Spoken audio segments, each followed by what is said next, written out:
യുക്രൈനിൽ വീണ്ടും റഷ്യൻ ആക്രമണം. സുമിയിൽ ബാലിസ്റ്റിക് മിസൈൽ ആക്രമണത്തിൽ 21 പേർ മരിച്ചതായി റിപ്പോർട്ട്.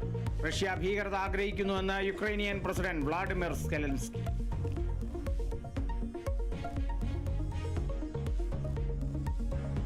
ബില്ലുകളിൽ തീരുമാനമെടുക്കാൻ ഗവർണർമാർക്കും രാഷ്ട്രപതിക്കും സമയപരിധി നിശ്ചയിച്ച സുപ്രീം കോടതി വിധിക്കെതിരെ കേന്ദ്രം. വിധിക്കെതിരെ സുപ്രീം കോടതിയിൽ പുനഃപരിശോധന ഹർജി നൽകാൻ തീരുമാനം. കേന്ദ്ര ആഭ്യന്തര മന്ത്രാലയം നടപടികൾ തുടങ്ങി.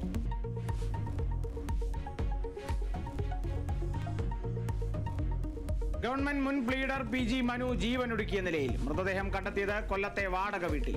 മരിച്ചത് നിയമസഹായം തേടിയെത്തിയ യുവതിയെ പീഡിപ്പിച്ച കേസിലെ പ്രതി.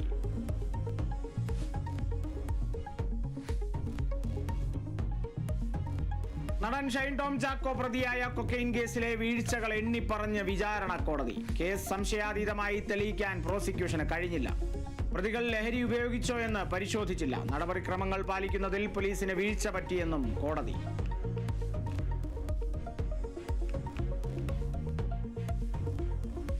തിരുവനന്തപുരം മുതലപ്പൊഴിയിൽ പൊഴിമുഖം പൂർണ്ണമായും മണൽ മൂടി. കടലിൽ പോകാനാകാതെ മത്സ്യത്തൊഴിലാളികൾ.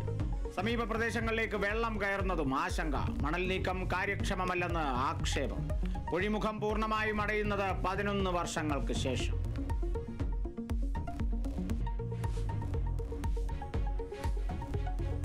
സെക്രട്ടേറിയറ്റിന് മുന്നിൽ വനിതാ CPO ഉദ്യോഗാർത്ഥികളുടെ സമരം തുടരുന്നു. സമരത്തിന്റെ 12ാം ദിനം മൈം അവതരിപ്പിച്ച പ്രതിഷേധം.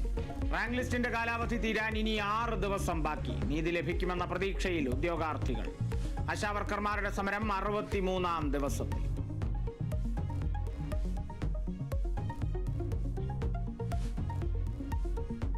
യേശുക്രിസ്തുവിന്റെ ജെറുസലേം പ്രവേശനത്തിന്റെ ഓർമ്മ പുതുക്കി ഇന്ന് ഓശാന. പള്ളികളിൽ കുരുത്തോല പ്രദക്ഷിണവും പ്രത്യേക പ്രാർത്ഥനകൾ. വിശുദ്ധ വാരത്തിനും തുടക്കമാകും. കേരളത്തിന്റെ ഒരുമ തകർക്കാൻ ശ്രമിക്കുന്നവർക്കെതിരെ ഒറ്റക്കെട്ടായി നിൽക്കണമെന്ന് arch bishop Varghese Chakkalakkal. Delhi Sacred heart കത്തീഡ്രലിൽ ഓശാനയോടനുബന്ധിച്ചുള്ള കുരിശിന്റെ വഴിക്ക് അനുമതി നിഷേധിച്ച് പോലീസ്.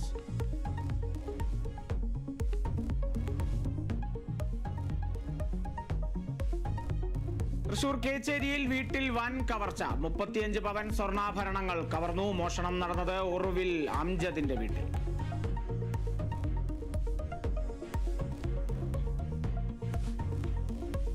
മുംബൈ ഭീകരാക്രമണത്തിന്റെ ഗൂഢാലോചന നടന്നത് ദുബായിൽ വെച്ചെന്ന് സൂചന. തഹാവൂർ റാണയും ഡേവിഡ് കോൾമാൻ ഹെഡ്ലിയും തമ്മിലുള്ള സംഭാഷണം അന്വേഷണ സംഘത്തിന് ലഭിച്ചു.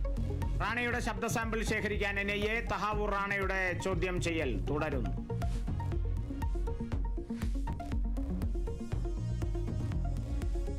സ്മാർട്ട് ഫോണുകൾക്കും കമ്പ്യൂട്ടറുകൾക്കും തിരിച്ചടി തീരുവ ഒഴിവാക്കി US. ഒഴിവാക്കിയത് 10% അടിസ്ഥാന തീരുവ ഉൾപ്പെടെ. ചൈനയിൽ നിന്നുള്ള ഇറക്കുമതിക്കും ബാധകം. ഏതാനും ഇലക്ട്രോണിക്സ് ഉൽപ്പന്നങ്ങൾക്കും തീരുവ ഒഴിവാക്കി.